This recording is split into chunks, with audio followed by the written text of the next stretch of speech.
तो as student मैं राहुल शर्मा और आप लोग देख रहे हैं इंटेलिजेंट एरा चैनल को। तो जैसे कि आप लोग हमारे इस थंबनेल को देख के जरूर आएंगे और इस बोर्ड को भी आप पढ़ रहे हैं, तो एजुकेशन सिस्टम इन इंडिया ये बहुत बड़ा एक मुद्दा बना हुआ रहता है, सदियों से बना हुआ है। सदियों से मतलब कम से कम 10 साल से तो है ही, और बहुत सालों से चल रहा है और अभी भी चल रहा है कि एजुकेशन सिस्टम को क्या हो रहा है। ठीक है, अब क्या हो रहा है का मतलब क्या है यहाँ पे। ठीक है, जैसे कि आपको पता है कि हमारे यहाँ जो एक तरीके से स्टूडेंट को जो देखा जाता है कि वो कितना एक्सीलेंट है, कितना इंटेलिजेंट है, क्या है, ये सब मोस्टली हम लोग किसके बेस पे देखते हैं, मार्क्स के बेस पे। तो जिस स्टूडेंट के मार्क्स बहुत अच्छे, आप क्या कहेंगे, वो इंटेलिजेंट है, और जिस स्टूडेंट के मार्क्स कम, आप कहेंगे बेकार है, कुछ नहीं कर पाएगा जिंदगी में, बिल्कुल अलग है। ठीक है, अब थोड़ी बहुत सोच भी चेंज हुई है। अब तो आपको पता है कि भैया जैसे कि स्पोर्ट्समैन बनना चाह रहा है कोई, तो उसको वहाँ भेज रहे हैं, सिंगिंग में बनना चाह रहा है वहाँ भेज रहे हैं। लेकिन फिर भी अभी भी अगर मैं बात करूँ जिस हिसाब से पॉपुलेशन है इंडिया की अपनी, तो 95% लोग तो अभी भी ऐसे हैं जो इन बातों को नहीं मानते, या कहो कि अभी भी वो मार्क्स के आधार पर इंटेलिजेंट और बेवकूफ़ ऐसे शब्दों का प्रयोग करते हैं। अगर आपके मोहल्ले में आप टॉपर हैं, तो आपके मोहल्ले वाले आपको शायद अलग ही नज़रिए से देख रहे होंगे, रिस्पेक्ट कर रहे होंगे, ट्रीट कर रहे होंगे। और अगर आपकी फिसड्डी है और शायद आपकी बैक लग चुकी है, या शायद आप 1 साल फेल भी हो चुके हैं, तो फिर तो आपको कुछ और ही नज़रिए से ट्रीट करते होंगे। ठीक है, तो ये हमारे अभी करंटली कहानी चलती है हमारे इंडिया में। अब सबसे पहली बात कि हमारा एजुकेशन सिस्टम कहाँ जा रहा है, कहाँ जा रहा है का मतलब बहुत पहले से ही हम लोग जो है वो ये बात कर रहे हैं कि हमारा जो एजुकेशन सिस्टम है यहाँ पे रट्टाफिकेशन ज़्यादा चल रहा है। ठीक है, क्या ज़्यादा चल रहा है, रट्टाफिकेशन।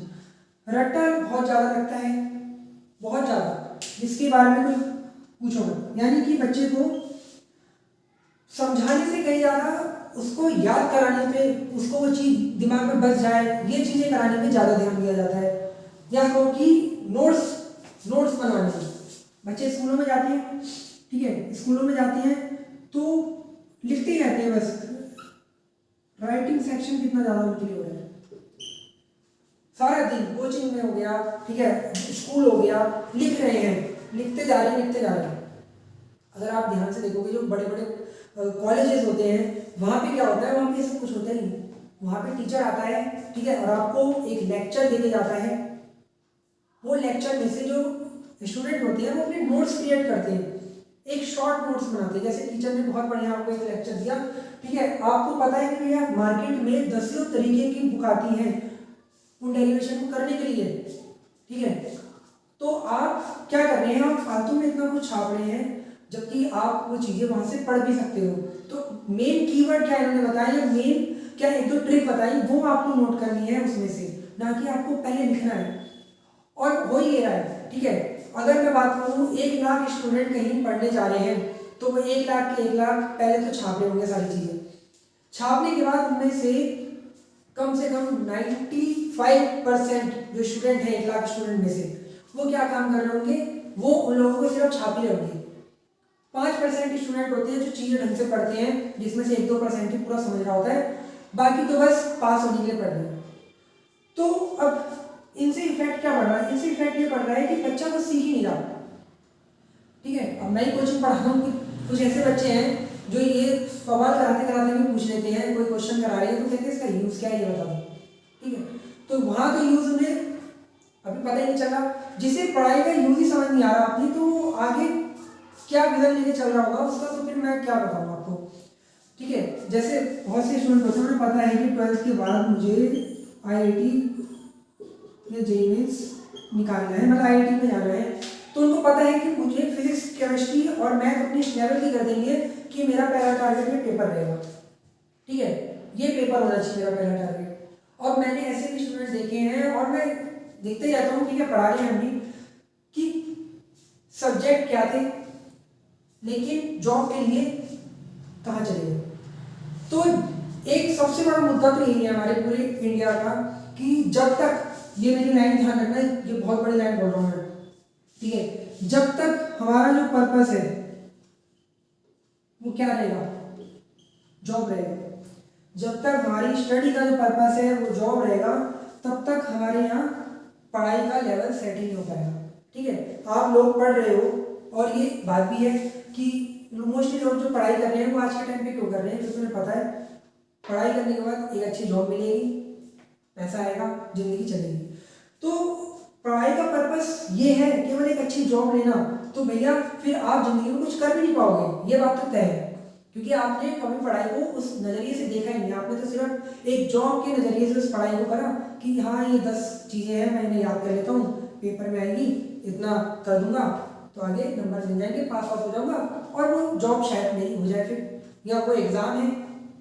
ठीक है, अब इंडिया में क्या है ना, पॉपुलेशन इतनी ज़बरदस्त है, पॉपुलेशन तो बहुत ज़बरदस्त है, और इससे ज़्यादा ज़बरदस्त है कॉम्पिटिटिव एग्ज़ाम्स। ठीक है, आपके दुनिया भर के एग्ज़ाम्स बैंक के लिए। फिर उसके बाद आता है आप लोगों का नॉर्मली एसएससी में कितनी पोस्टें हैं। फिर एक नया एग्ज़ाम अभी जो आया था जिसमें अभी दिखा रहे थे भीड़ कितनी थी। ठीक है, वो एग्ज़ाम का मैं नाम भी भूल गया, मुझे पता नहीं। बहुत हर चीज़ के लिए एग्ज़ाम है। ठीक है, जेईई मेंस हो गया, नीट हो गया, अदर अब CUET भी निकाल दिया, जो कि CUET भी अच्छा एग्ज़ाम है। ठीक है, बहुत ही अदर एग्ज़ाम है। तो क्या हो रहा है ना कि यहाँ पे बच्चों को इंडिया में पढ़ाई उस लेवल तक पहुँचाई नहीं जा रही, बल्कि एक दूसरे से धक्का मुक्की करके आगे बढ़ने की पढ़ाई कराई जा रही है कि भैया अगर आगे बढ़ना है ये निकालो पेपर, बढ़ जाओगे, कोई नहीं रोकने वाला। ठीक है, ऐसी पढ़ाई है। तो as a science student, physics का स्टूडेंट भी हूँ मैं, पढ़ाता भी हूँ, MSc फिजिक्स है मेरी, बताया था मैंने, सेकेंड ईयर का स्टूडेंट हूँ। तो अगर आप बात करें एक MSc फिजिक्स के स्टूडेंट में क्या स्पार्क होना चाहिए, ठीक है, तो वो आप लोगों को हमारे कॉलेज में पता चल जाएगा। जो स्टूडेंट MSc फिजिक्स कर रहा है, अगर मैं बात करूँ दूसरी कंट्री की, तो उसका एक ही मोटिव रहेगा जिंदगी में कि उसको फिजिक्स में कुछ कर दिखाना है। एल्बर्ट आइंस्टाइन जो था, ठीक है, उसने क्या खोज करी होगी जो मैं करूँगा, ये स्पार्क होना चाहिए। ठीक है, आपको PhD इस लेवल से करनी चाहिए कि भाई PhD करके मैं एक नई खोज करूँगा, मैं एक नई थीसिस लिखूंगा, एक नई थ्योरी बनाऊंगा। लेकिन यहाँ MSc फिजिक्स वाले स्टूडेंट की तो ये स्टार्टिंग, ये मतलब कंडीशन है कि वो पढ़ तो MSc फिजिक्स रहा है, लेकिन वो तैयारी पता है किसकी कर रहा है, SSC के एग्जाम की कर रहा है, पता नहीं किसकी, छोटे मोटे एग्जाम की। तो आप समझ लो इससे क्या होता है ना, मैं ये नहीं कह रहा कि देखो एग्जाम की तैयारी कर लो, कोई ऐसी बात नहीं है। ठीक है, शायद आप लोगों का ज़्यादा मन वहाँ पे हो, लेकिन इससे हुआ क्या, आपने MSc फिजिक्स की पहले बात क्यों करी, या आपने अपनी MSc क्यों करी जब आपका पूरा ही मन वहाँ था। जिंदगी में एक जगह फोकस करना बहुत जरूरी है। अगर आपका मन शुरू से ही जॉब में था तो आपको पढ़ाई इस लेवल तक कर लेनी चाहिए थी जहाँ पे वो उस एग्जाम के लिए इतनी कंपलसरी होती है। जैसे ग्रेजुएशन पता है आपको, आप BA कर लो या BSc जो भी कर लो, वहाँ तक ढंग से पढ़ लो, और मेन आपको पता है कि जब मुझे जॉब ही करनी आ गई तो अपने उस एग्जाम को।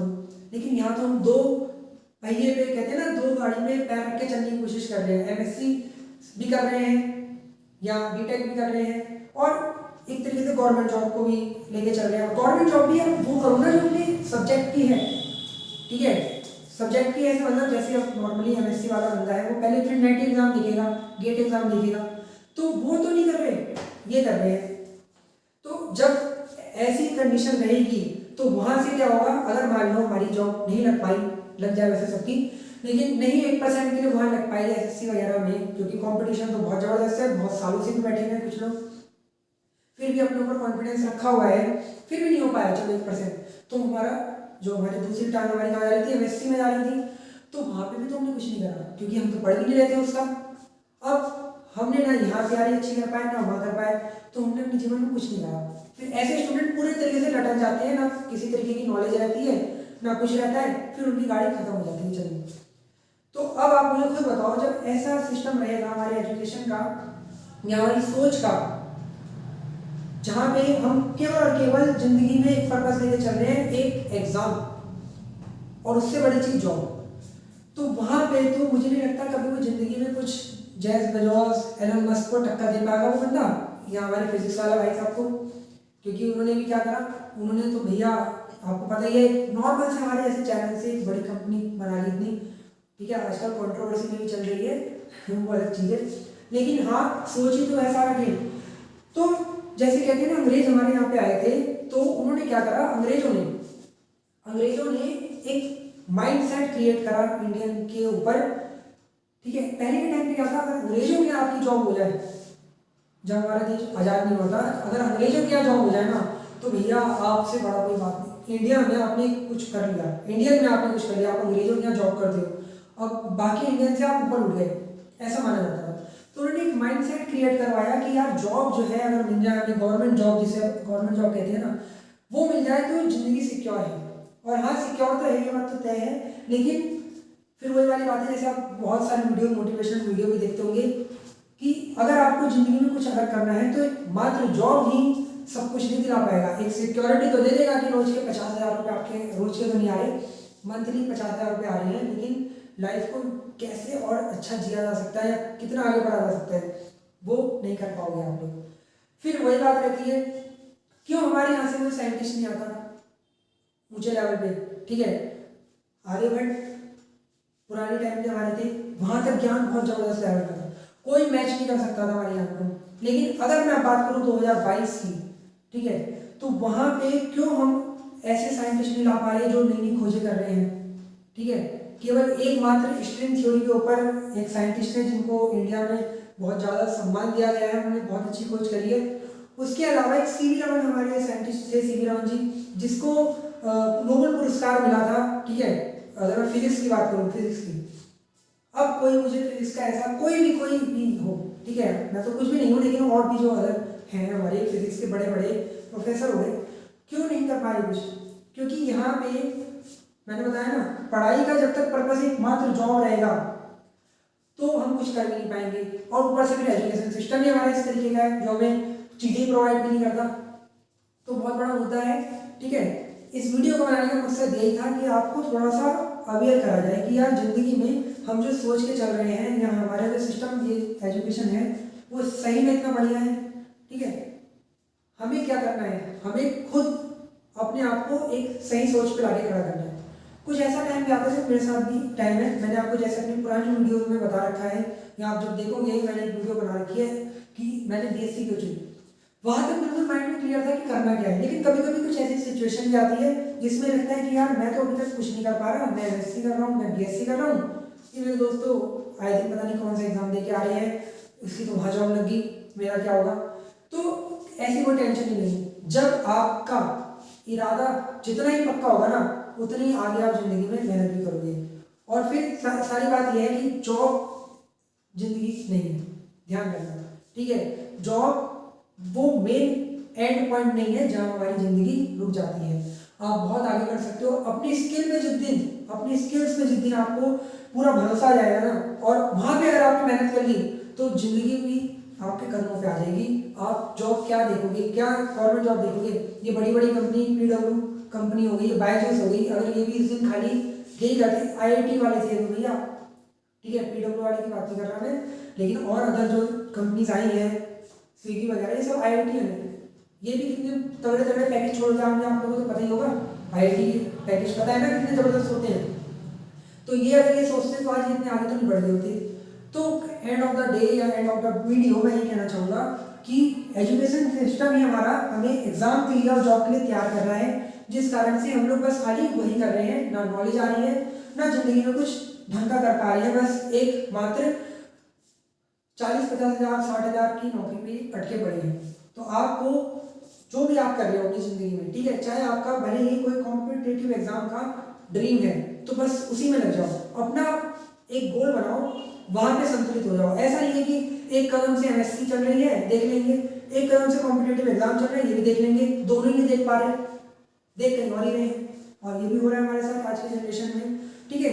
बहुत से स्टूडेंट ऐसे हैं कि बस इंस्टाग्राम वगैरह पे अपने समय को बर्बाद कर रहे हैं, तो उसके बारे में मैं कभी आगे बात करूंगा, ये वीडियो आज ज़्यादा ही लॉन्ग हो जाएगी। लेकिन हाँ, ये वीडियो जरूर शेयर कर देना ताकि हमारे जो भी स्टूडेंट हैं, जो भी वीडियो देख रहे हैं, उन्हें कम से कम कुछ समझ में तो आए मैं क्या बोलना चाह रहा हूँ। और अगर हमारे चैनल पे नए हैं तो चैनल को सब्सक्राइब कर दो, क्योंकि ऐसी बढ़िया बढ़िया वीडियोज़ के साथ मैं आपके लिए आता रहूँगा। Thank you for watching this.